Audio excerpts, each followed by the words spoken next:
दोस्तों स्वागत है आपका मेरे YouTube चैनल सेलर एंकर पे। दोस्तों मॉर्निंग के 3 o'clock हो रहे हैं। दोस्तों I am going to joining the ship.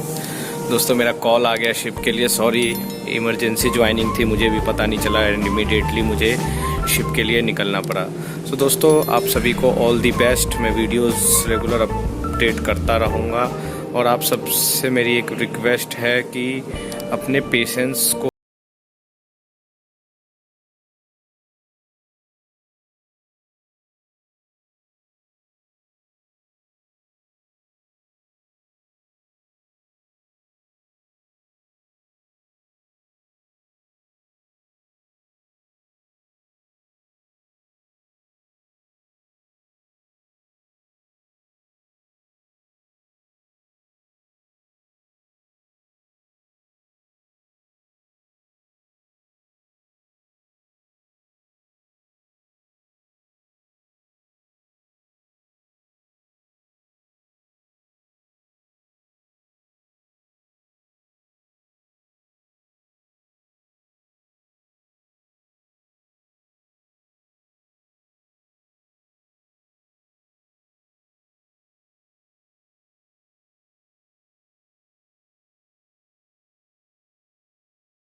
बंदों को एंटरटेन कर रहे हैं, जो मतलब स्पॉन्सर हैं उन्हीं को एडमिशन मिल रहा है, बिकॉज ऐसा रेगुलेशन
में जिनके पास ज़्यादा शिप्स हैं उनके फॉर्म निकल जाएंगे। दोस्तों कई बार क्या होता है, डायरेक्ट कॉलेजेस में भी कंपनी आ जाती है शुरू में, जैसे कि आईएमआई जो है इंटरनेशनल मैरीटाइम इंस्टीट्यूट। तो सम टाइम एक पीआईएल नाम की कंपनी है, आपने सुना होगा, पीआईएल के कंटेनर शिप्स हैं जो सिंगापुर की कंपनी है। तो वो पीआईएल कंपनी आती है आईएमआई में एंड डेफिनेटली वो 15-20 एक बैच से कैडेट लेती है, उसके बाद वो ट्रेनिंग के लिए रिकमेंडेड करती है। तो दोस्तों ये चीज़ों का आपके नॉलेज होना ज़रूरी है कि कौन से इंस्टीट्यूट में कौन कौन सी कंपनियां इनिशियली आती है। इसके लिए आपको मतलब मेरी वीडियोस अगर आप रेगुलर देखते रहेंगे या ध्यान से सुनेंगे, मेरी पूरी वीडियोस देखेंगे, मुझे इंस्टाग्राम या फेसबुक पे फॉलो करोगे तो ही आपको पता चलता रहेगा, बिकॉज मैं तो अपडेट्स वगैरह डालता रहता हूँ। क्योंकि दोस्तों मेरा क्या मतलब व्यू है अपडेट डालने का कि अगर मेरी वजह से किसी एक भी बंदे को अगर सही गाइडलाइंस मिलती है या एक भी किसी का अगर अच्छा भला होता है, then I will be feel very good. So दोस्तों इन चीज़ों का ध्यान रखना है आपको एंड विदाउट स्पॉन्सरशिप जाना नहीं है। और आपके आसपास के जो भी आपके फ्रेंड्स वगैरह हैं उनको भी यही गाइडलाइंस देनी है कि देखो भैया अगर ज्वाइन करना है तो प्रॉपर मेथड के साथ करो, प्रॉपर स्पॉन्सरशिप के साथ करो। सो गाइज इन चीज़ों का ध्यान रखना है आपको एंड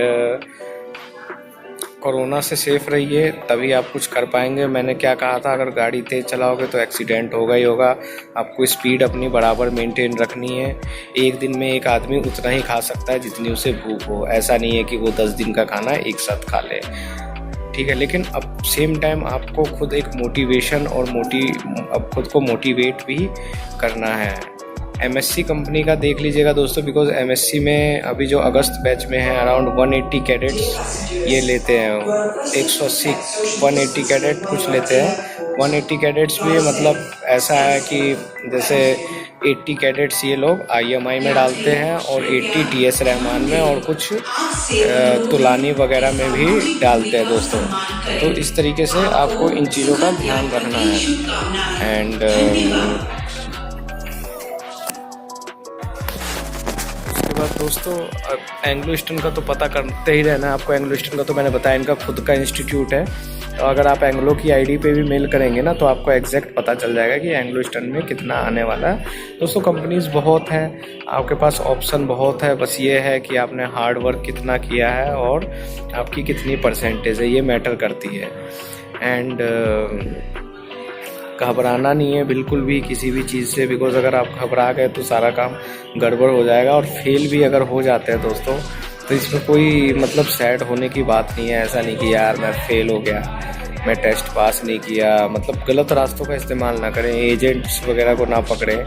एजेंट्स को तो एकदम गुड बाय कह देना है, एकदम मतलब एजेंट्स का तो नाम ही नहीं लेना। बिकॉज जो एजेंट्स के थ्रू जाते हैं दोस्तों तो वो मतलब वो तो वाकई में किसी काम के नहीं होते हैं डेफिनेटली। या तो उनमें कैलिबर नहीं होता है या फिर वो उस कैपेबल में नहीं होते हैं। तो इस चीज़ का दोस्तों आपको ध्यान रखना है।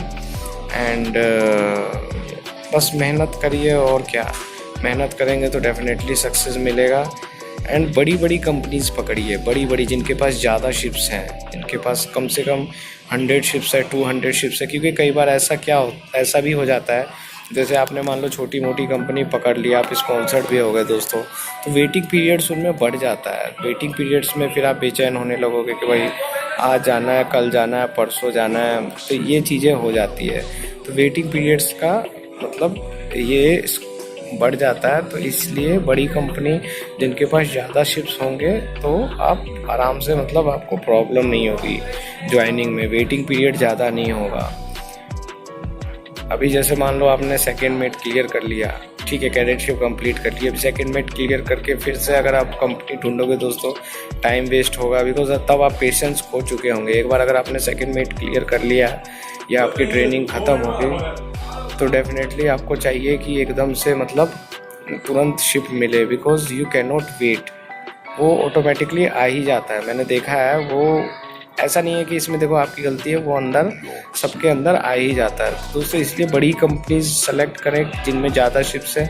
मैंने जैसे पहले एक वीडियो डाला था वेटिंग पीरियड का, आप लोगों ने जिन्होंने नहीं देखा है वो वीडियोस देख लेना प्लीज़। कहोगे तो मैं उसका लिंक भी डिस्क्रिप्शन में डाल दूँगा, तो या फिर मेरे उसमें आप अगर सर्च करोगे तो आपको मिल जाएगा, तो आप वेटिंग पीरियड भी देख लेना। तो दोस्तों ये चीज़ों का ध्यान रखना है आपको। इस तरीके से जितने बड़े शिप्स होंगे और शिप्स जितने बड़े होंगे आपकी मार्केट वैल्यू उतनी बढ़ती जाएगी, बिकॉज जितना ज़्यादा GRT होगा तो आपकी वैल्यू बढ़ती जाएगी। सो कोशिश करें अच्छे शिप्स लें, छोटे छोटे tug boat, barges, fishing vessel, livestock vessel, इनमें ना जाएं, इनको गुड बाय कहते हैं। बड़े अच्छे शिप अगर आप करोगे तो दोस्तों अच्छा लगेगा, एंड मतलब आपको भी अच्छा लगेगा, एंड आपकी प्रोफाइल जो है वो काफ़ी अच्छी बन जाएगी। तो इन चीज़ों का ध्यान रखना है, अपने आप को मोटिवेट करना है, डिप्रेशन में नहीं जाना है। कभी भी दोस्तों डिप्रेशन में मत जाइए, कभी भी निगेटिविटी मन में मत लाइए, दूसरों के बारे में भी गलत मत सोचिए। अगर कोई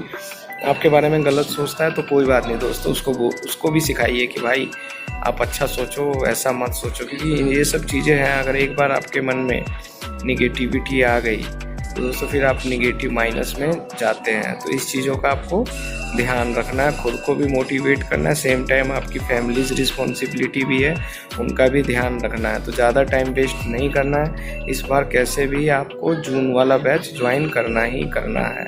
कोशिश पूरी यही रहेगी कि अगस्त वाला बैच ज्वाइन कर ही ले, नहीं है तो फरवरी वाला बैच, बट कोशिश अपनी तरफ से पूरी कोशिश करनी है, उसमें ढिलाई नहीं करना है। एंड अपना बस और फालतू की बातों में ध्यान नहीं लगाना है। ज़्यादा अभी घूमो मत दोस्तों, ठीक है, थोड़ा बहुत कहीं चले गए, बट सोशल डिस्टेंसिंग का ध्यान रखो, बिकॉज अभी भी कोरोना की मतलब पूरी तरीके से वो बराबर सक्सेस नहीं मिला। और जो लोग कहते हैं कि नहीं भाई कोरोना वगैरह कुछ नहीं है, तो मेरे भाई जिनको कोरोना हुआ है उनसे आप पूछिए कि जो अगर आपने ऑब्जर्व किया होगा, आप भी हैं, अगर कभी थोड़ा भी बीमार होते हैं तो आपको लगता है यार कितना बुरा फील होता है। दोस्तों दूसरे को पता नहीं चलता है, जब खुद प्रॉब्लम होती है तो ही एहसास होता है। जब खुद का खून बहता है ना दोस्तों तो ज़्यादा दर्द होता है, दूसरों का कहाँ एहसास होता है। तो प्लीज़ बी केयरफुल एंड कुछ ही टाइम में मेरी फ़्लाइट आ जाएगी, सो मैं निकल जाऊँगा। दोस्तों आपको इन चीज़ों का ध्यान रखना है एंड टेक केयर।